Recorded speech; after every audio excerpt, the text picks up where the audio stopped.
Right, so I am back. I haven't uploaded in a few days. Sorry about that, just not a lot of things to do videos on. There was an Aquaman teaser trailer that came out this morning. I'm gonna probably do a reaction on the full trailer in 4 days' time, because I have thoughts, I have opinions, and I want to get them in their own video, in a video that feels like big and important that people are probably going to watch. I don't want to talk about a teaser trailer because there's not really much to talk about, especially since there is a trailer coming out in 4 days when I can just unload all of my thoughts during that video instead of repeating myself in 2 videos in the same week. But Blue Beetle #1 did come out last week, last Wednesday, because Wednesday is New Comic Book Day, Luke. Fucking hell. But yeah, first of all, Starfire's on the cover. She's not in the book. I assume that's Starfire. I don't know who else that could be, but she's not in the book. That's the first thing. Every other character that's on the cover is in the book. I don't know why Starfire's on the cover. She's not in the book. If she's going to be in the series at all, then fine, sure, okay. But why is she on the cover?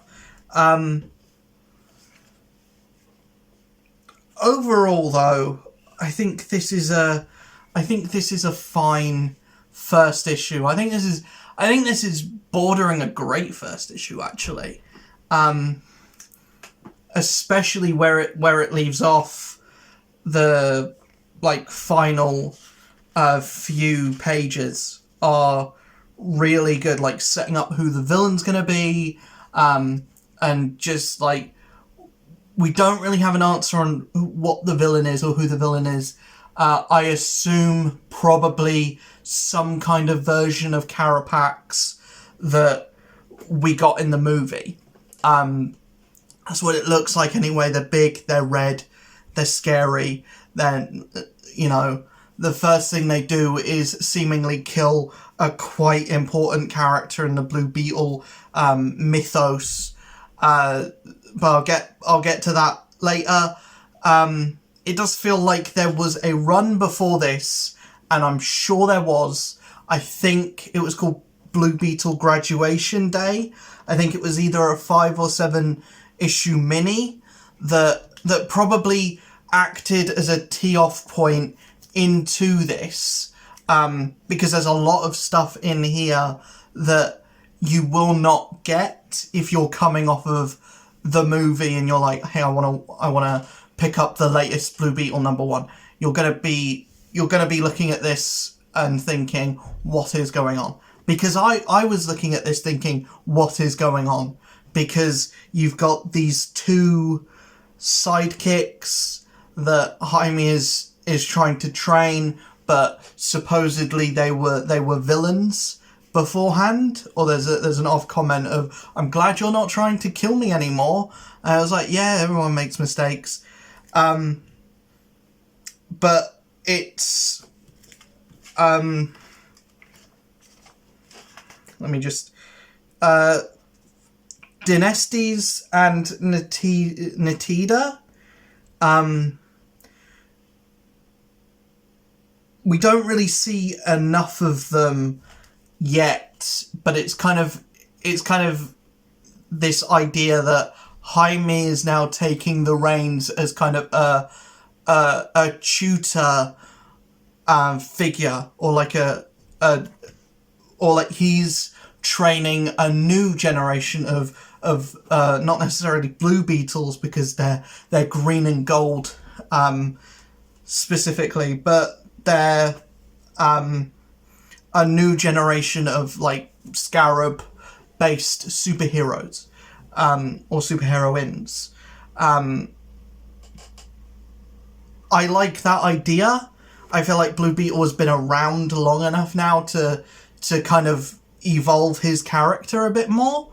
It feels interesting that this is happening off the back of a movie which is very like stripped down basics. Like, Blue Beetle is the Spider-Man of this universe. Think of him the same way you think of Tom Holland Spider-Man, but instead of being from Queens, he's Latino. Think of it in that way. But in this we have a Blue Beetle that is like hanging out with Ted Kord, and we have a Blue Beetle that is older, wiser, kind of. We have a Jaime Reyes that is seasoned in being the Blue Beetle, and that makes sense for like inside the pages of DC Comics at this point in time. But just, it seems like it's something very it's got a lot of baggage.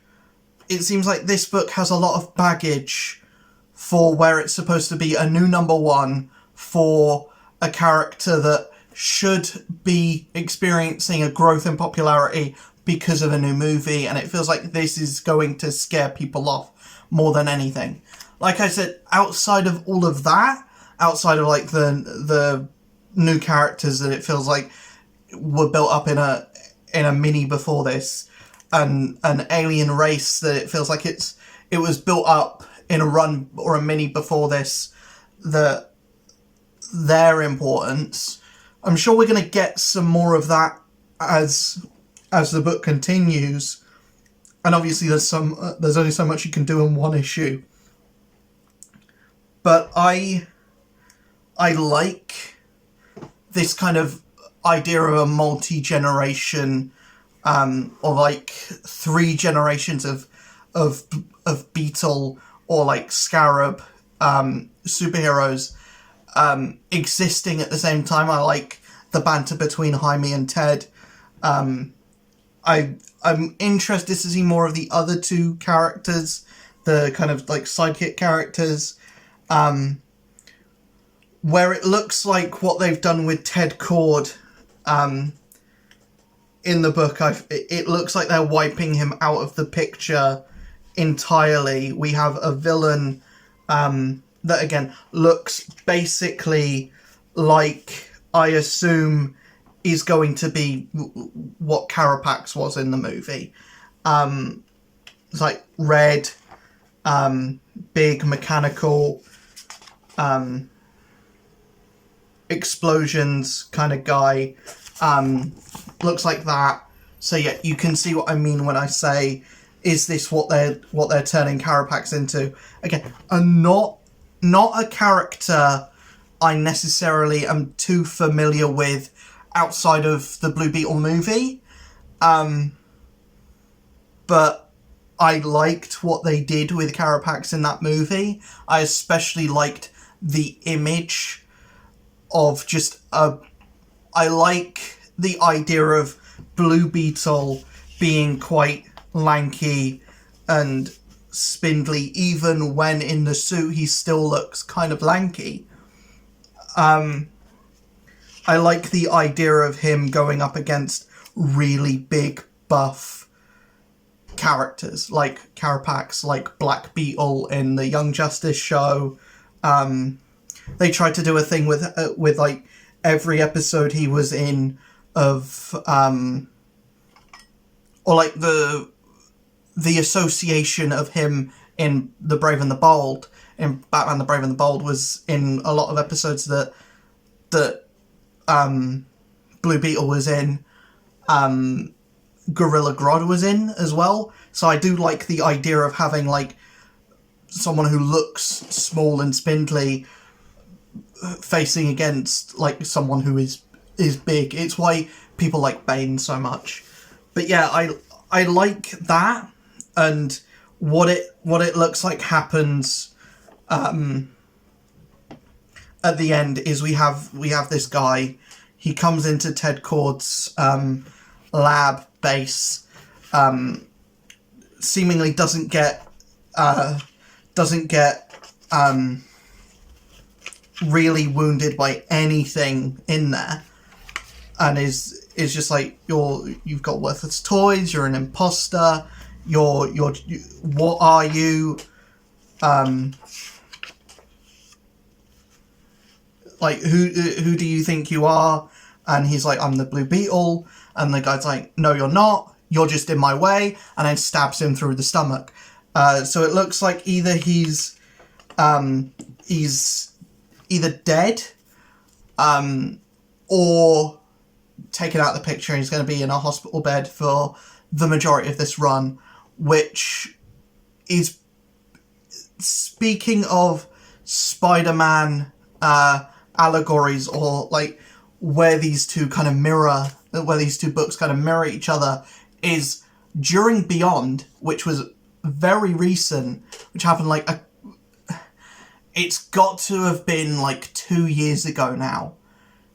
It was like, Beyond was the post-pandemic resurgence of Spider-Man, where there was like several writers. It was actually okay. I actually really liked Beyond a lot more than what's going on now, what made me drop the book. But that had Peter Parker in a hospital bed for a majority of the run, for Ben Reilly to be doing Ben Reilly stuff. Unfortunately, it didn't go on long enough for Ben Reilly to really, for audiences to really care about Ben Reilly again. But this seems like it's doing the same thing, but Jaime already makes sense to be the focal point, since Jaime was the focal point of the show, or of the movie, and Jaime just seems to be the more popular version of the Blue Beetle, even more so nowadays. I mean, he was the version of the Blue Beetle that I kind of fell in love with growing up, especially from like stuff like the Injustice games, stuff like Young Justice, stuff like Batman the Brave and the Bold. I really I like that, and I want to see the showdown between Blue Beetle and this mysterious villain. And that's the kind of thing that grips you to a comic book. Everything else surrounding it is fine. Like, I'm interested to get to know all these new characters that weren't in the movie, that like I'm just now getting introduced to. And I like the world of Blue Beetle, and I already am coming into this a fan of Jaime Reyes. So that makes it a lot more easier and a lot more digestible already anyways. But yeah, I do really like this first issue. I think the cover is all over the place.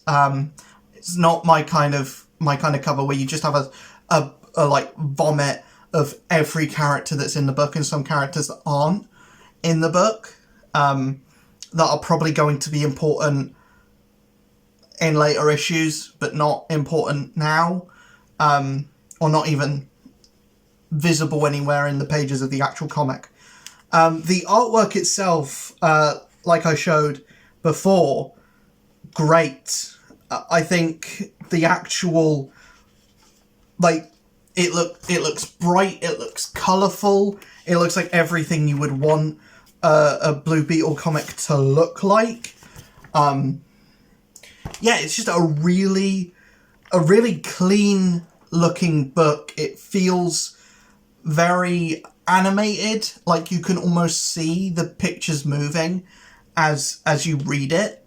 Yeah, it feels very kinetic, if that makes sense. Like, the artwork feels like it's actually moving on screen, like almost anime-esque. The art feels almost manga-esque, but like coloured and obviously left to right, not right to left. But yeah, I really like this first issue, and I highly recommend it to anyone that who does want to jump into a Blue Beetle thing. If you liked the movie, which a lot of people did, not a lot of people went to see it, which is a shame, but everyone that did go to see it, myself included, were a big fan of it. I think it's really good. I think it deserved to be. It deserved to do better than it did. And I'm going to support this book because this book deserves to do well, because the character deserves to do well. I think there is a lot of heart in Jaime Reyes. I think there's a lot of potential in Jaime Reyes, and I think he's always cut short of becoming DC's answer to Spider-Man. DC has so many answers to Spider-Man, has Sideways, it has others which don't come to my head at the moment. Probably like does Beast Boy count as an answer to Spider-Man? Not really. I think Blue Beetle is like the closest thing, especially Jaime Reyes. Yet if they ever did an amalgam again, I would mix Jaime Reyes with Robbie Reyes, because you know their surnames are the same, so there's less you have to do, and like a flaming version of the Scarab. Sign me up for that. Sign me up for that. I really like this first issue. Highly recommend it. Let me know in the comments below if you have read this already, if I've sold you to this book, and let me know also what you thought of the Blue Beetle movie. Did you like it as much as I did? Are you indifferent on it? Did you hate it? If you did, let me know why in the comments below. I'll see you guys in the next video. Hopefully you enjoyed this one. Peace.